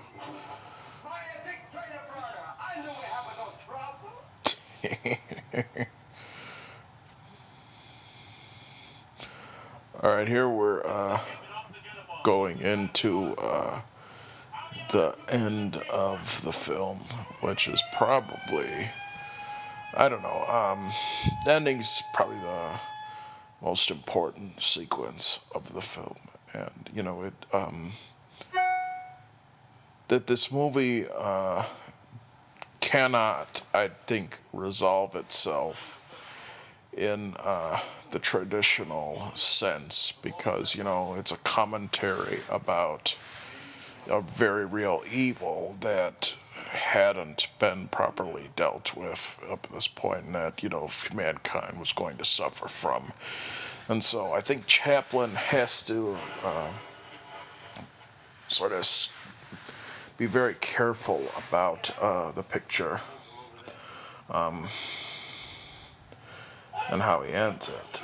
And so we're building up to you know, that timeless speech, which I think is interesting to discuss as a narrative construct, and, you know, sort of a thematic dissection of everything here as well. This is the only time when they directly reference the fact that they look so much similar. And so, you know, I guess you could say that Hinkle, I don't know, gets his just desserts, because he gets taken to the camp that he had set up.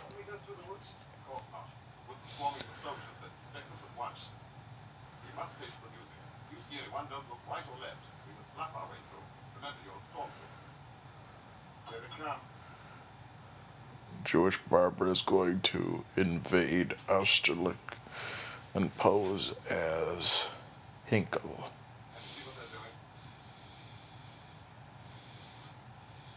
They're looking this way. Pay no attention. Keep going.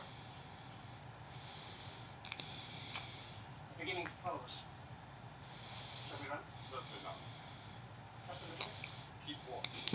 Shall we run just a little? You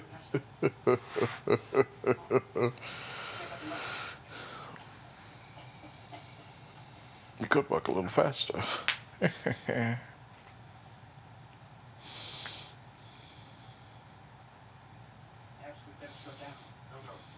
no hurry. Come on. He's here. What?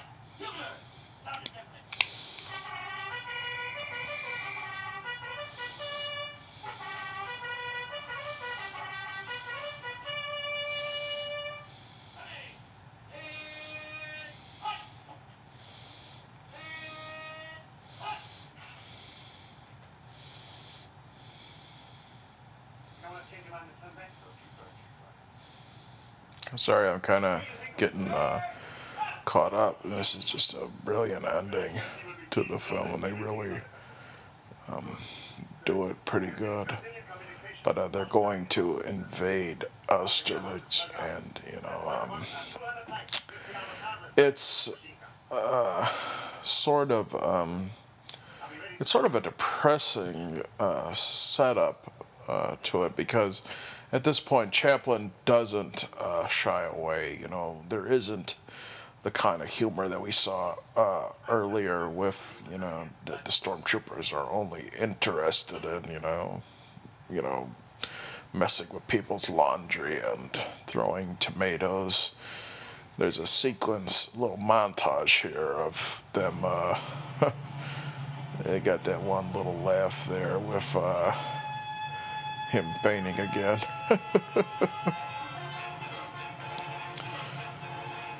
Even this is sort of scary. He's showcasing, the whole movie's sort of about war and conquering, but, you didn't see the tanks or the soldiers to this point. It reminds you of what a real menace this sort of militarism is. And the poor innocent tramp is right in the middle of it. Here's this montage that I was talking earlier about the ghettos being raided, and the Jewish property is being confiscated. And, the stormtroopers are a lot more brutal here. You see this guy rush out to fight, and he gets shot a few times. It just shows you that this is about that lives are at stake here, and that this isn't just a comical sort of fantasy. And so,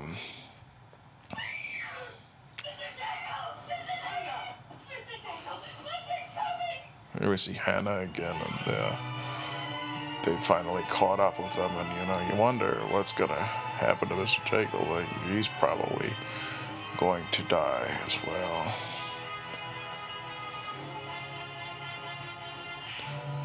And so it comes to the point. Oh, that's the same stormtrooper, I believe, earlier, who was getting his head whacked with the frying pan. He finally did get his comeuppance, unfortunately. And here we come to it finally at last.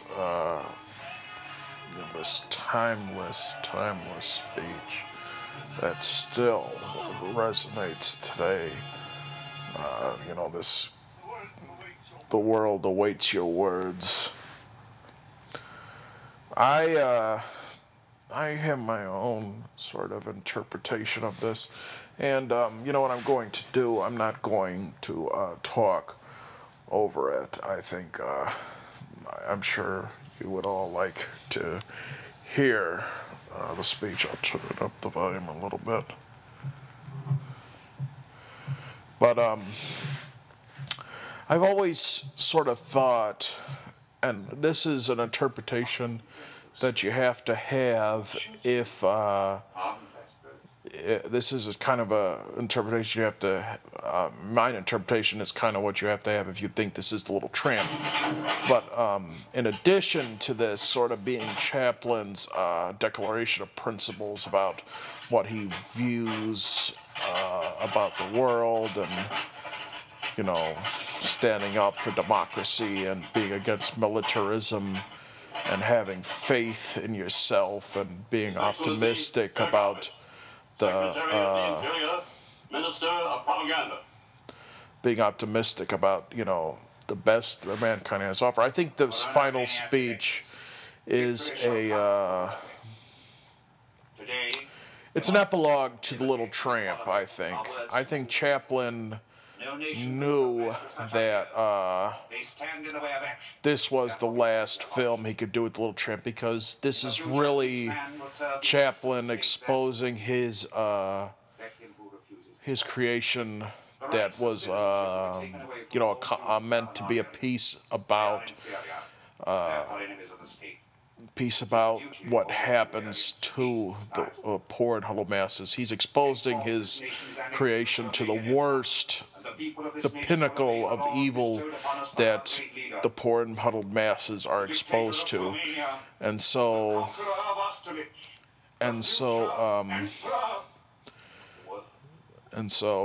Chaplin has to explain what the Tramp meant, and I think this speech does it, because the Tramp, you know, all these overwhelming odds are stacked against the Tramp.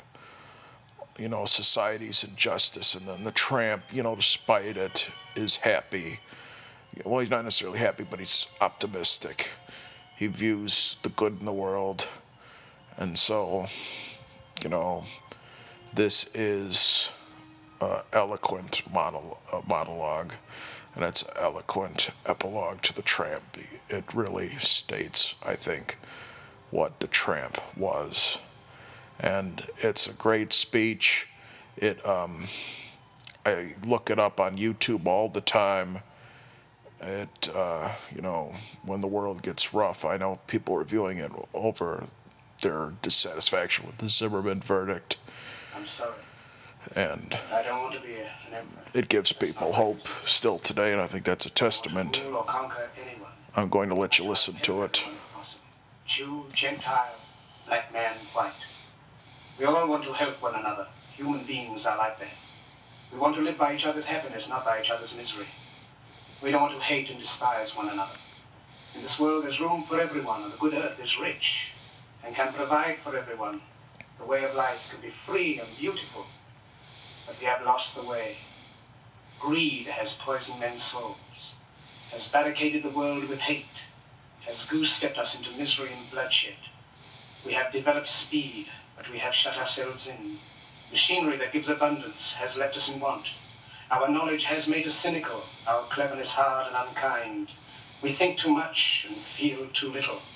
More than machinery, we need humanity. More than cleverness, we need kindness and gentleness.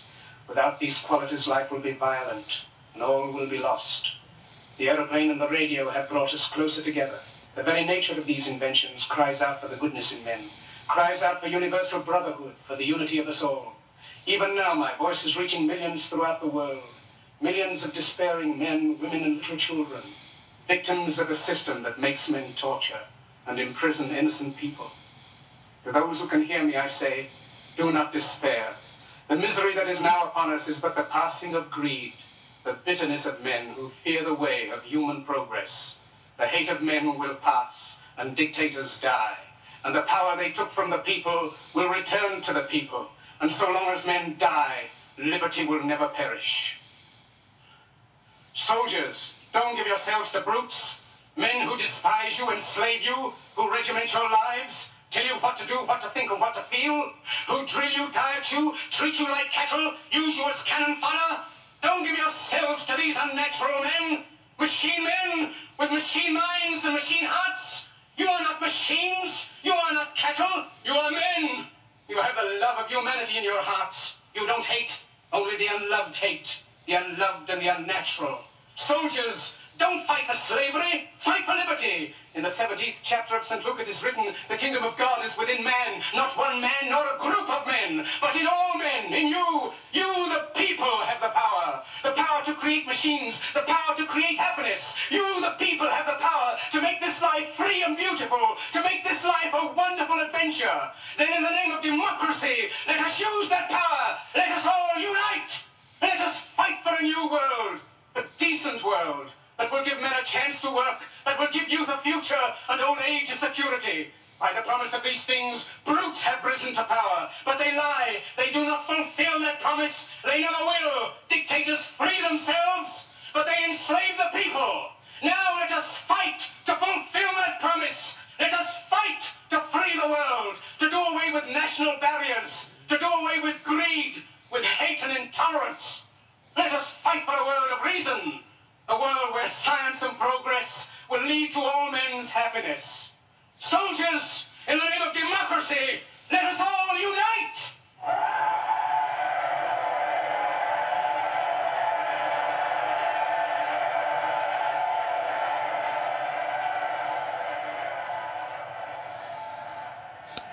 I really can't add a lot to that, or, you know, other than the fact that it is awe-inspiring. Like,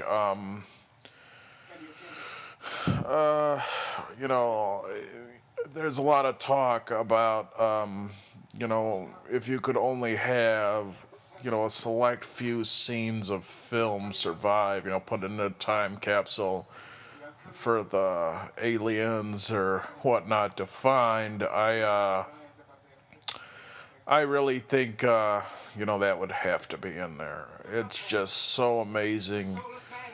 The soul of man has been given wings. Flying into the rainbow, into the light of hope, into the future, the glorious future that belongs to You say what you will about, you know, this making fun of Hitler, but, you know, even more memorable and even more remarkable is this speech. It could be, you know, sappy, whatnot, but it really, you know, I almost want to say sometimes that it's my manifesto. You know, a great political manifesto. You know, it goes above and beyond Charlie Chaplin just being a brilliant comedian. You know, you can almost say that this is a work of art that almost becomes a philosophy in the section of life itself and how to view the world in a more hopeful way. It's just remarkable, this film, you know, that takes the darkest moments of history and, you know, tries to find hope in the resistance to it. And like I said, it's not a pro-war film, you know, it's not just gung-ho, let's fight Hitler. It's a film about looking in yourself and finding the best qualities about human beings and realizing that dictators like Hitler or Adenoid Hinkle can't take them away.